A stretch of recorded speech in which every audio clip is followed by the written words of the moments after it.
Today what I did was I installed the electronics that I have inside the an old guitar I have.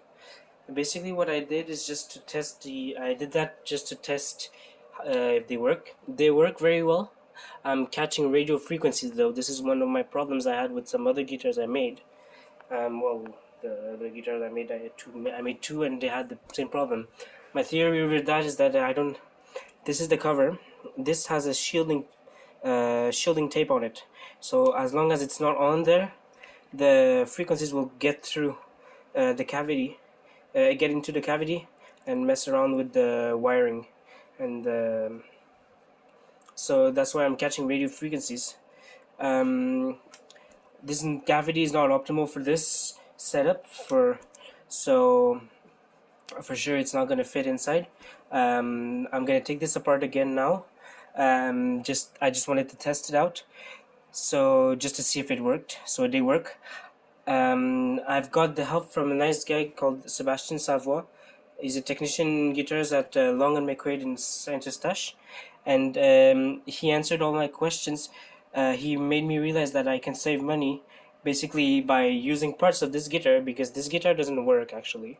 Well, no, it does, but I mean, it did not work, and well, never worked optimally. So I'm gonna be taking this switch, which he made me realize that I could use this one instead of the a five-way switch, which I was planning to use, like I said in the previous video, um, because it was not unnecessary.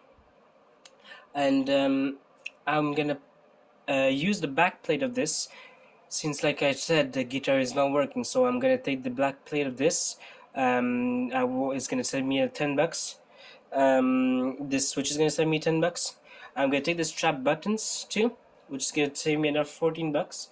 So all in total, saving around $30 right there.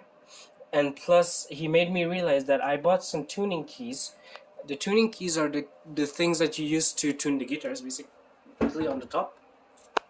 Mine are in the opposite side. Basically, the neck would go, the head would go on this side. But I bought tuning keys for that side, but I have to have the tuning keys for this side. So he made me realize that the ones I'm gonna have, it's not, even though it's not a big deal, I'm gonna be turning on the other way around when I want to tune the strings. So I would be turning on this side, let's say, instead of this side, or vice versa, which is not a big deal. I wouldn't mess with this tuning stability, but it's still a thing to take in consideration. So I saw that in my garage I had some laying around.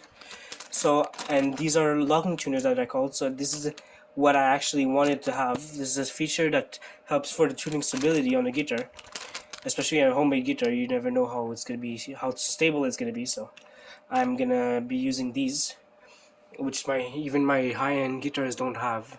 So this is an upgrade feature. I have the buttons for the controls, which I won't have to buy, so that's another like $10 saved. These go on top of these two, and they say tone, volume, or not actually, you just have the numbers.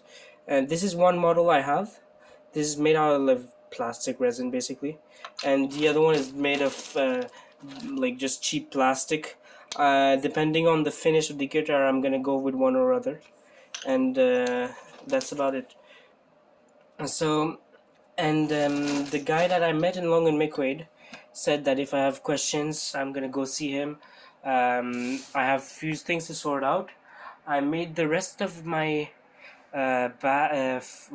expenses that I have to make, which I'm gonna do in the next video, and that's about it.